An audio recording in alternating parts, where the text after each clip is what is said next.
अभी कोराजन मत डालना या कोराजन जैसी कोई भी लंबी अवधि वाली कीटनाशक मत डालना। अभी से मेरा मतलब आप वीडियो देख रहे हैं उस समय से नहीं है, बल्कि फसल की उस अवस्था वाले समय से हैं जब फसल में केवल वानस्पतिक विकास चल रहा हो। ऐसे समय में कोराजन या और कोई भी लंबी अवधि वाली कीटनाशक क्यों नहीं लेना है, इस पर हम वीडियो में अभी बात करने वाले हैं। साथ ही साथ कोराजन से जुड़े हुए और भी कई सवाल हैं, जैसे कोराजन के साथ हमें और कौन सा कीटनाशक लेना चाहिए, कोराजन के उपयोग का सही समय कौन सा है, कोराजन से फूल बढ़ते हैं क्या, कोराजन से दाना मोटा होता है क्या, कोराजन की जगह हम कौन सी दूसरी अन्य कीटनाशक दवाइयाँ ले सकते हैं, कोराजन के साथ हम कौन कौन सी दवाइयाँ मिला सकते हैं। ऐसे कई सारे सवाल हैं जिनके बारे में आपको पता होना चाहिए। तो पूरी जानकारी के लिए वीडियो को आखिर तक देखना और कुछ सही गलत लगे तो कमेंट करके ज़रूर बताना। तो नमस्कार दोस्तों, मैं हूं शान, किसान की यूट्यूब चैनल पर करता हूं सभी का स्वागत।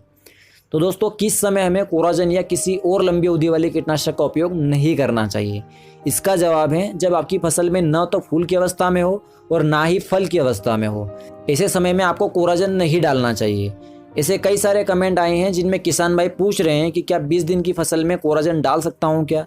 तो उन सभी से यही निवेदन है कि इतनी जल्दी लंबी अवधि वाली महंगी कीटनाशक डालने की जरूरत नहीं है। इनके उपयोग के सही समय की बात करें तो या तो इन्हें 50% से अधिक मात्रा में फूल आने पर डालिए या फिर फल बनने के समय पर डालिए, क्योंकि फूल बनते समय या फल बनते समय ये दोनों अवस्थाएं ऐसी हैं, अगर यहाँ पर आपने सही कीटनाशक का उपयोग कर लिया तो पूरी संभावना है कि फसल का उत्पादन बढ़ना ही बढ़ना है।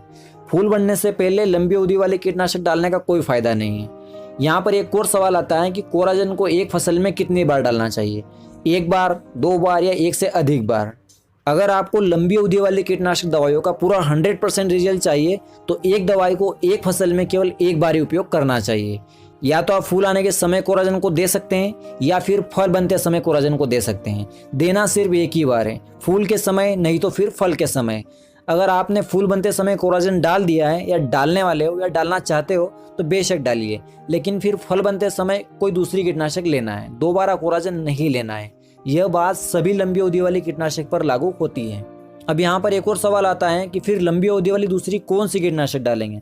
तो भैया, कोराजन के जैसे सभी इल्लियों पर लंबे समय तक काम करने वाली और भी कई नामी दवाइयाँ हैं जिन्हें आप कोराजन की जगह डाल सकते हैं, या कोराजन के बाद डाल सकते हैं या कोराजन से पहले डाल सकते हैं। जैसे सिजेंटा की एम्प्लीगो है, यूपीएल की अटाब्रोन है, बायर की फेम है, टाटा की टाकुमी है। ऐसी और भी कई लंबी अवधि वाले कीटनाशक दवाइयाँ हैं जो सेम कोराजन की तरह काम करते हैं।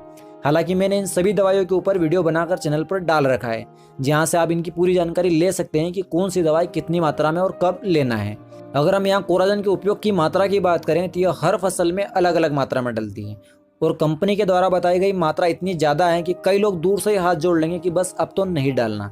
सभी फसलों के लिए कंपनी द्वारा बताया गया डोज आप इस चार्ट में देख सकते हैं। यहाँ प्रति हेक्टेयर के हिसाब से बताया गया है। अगर हम प्रति एकड़ हिसाब से बात करें तो सोयाबीन की फसल के लिए कंपनी का डोज 60 ml कोराजन प्रति एकड़ है, लेकिन ज़्यादातर किसान भाई इसे 30 ml प्रति एकड़ की दर से ही डालते हैं और फिर कहते हैं कि रिजल्ट नहीं मिला। इसलिए कम से कम कोराजन को 40 ml प्रति एकड़ के हिसाब से तो लेना ही चाहिए, ताकि सभी कीटों पर 15 से 20 दिनों तक का कंट्रोल मिल सके। अब अगर बात करें इसके साथ अन्य कीटनाशक मिलाने की, तो अगर फसल में ज़्यादा इल्लियाँ हो और तेज़ी से नुकसान हो रहा हो तो इनके साथ हम स्पर्शी कीटनाशक को भी ले सकते हैं। कौन से स्पर्शी कीटनाशक लेना है उसका वीडियो आप इस वीडियो के एंड में बॉक्स आएगा, उस पर टच करके देख सकते हैं। लेकिन अगर फसल में हरी इल्लियाँ का ज़्यादा अटैक न हो तो आप अकेली कोराजन भी डाल सकते हैं, यह भी हर तरह की इल्लियों पर काम करती है।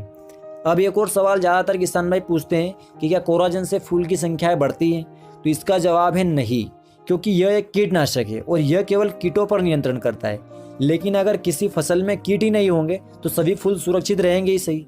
इसी तरह यह दाने को भी मोटा नहीं करती है, लेकिन इल्लियों से दानों की और फल की सुरक्षा करती है।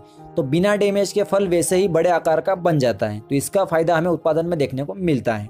अब अगला सवाल यह है कि क्या हम इसे किसी फंगिसाइड के साथ, किसी इंसेक्टिसाइड के साथ या किसी टानिक के साथ ले सकते हैं?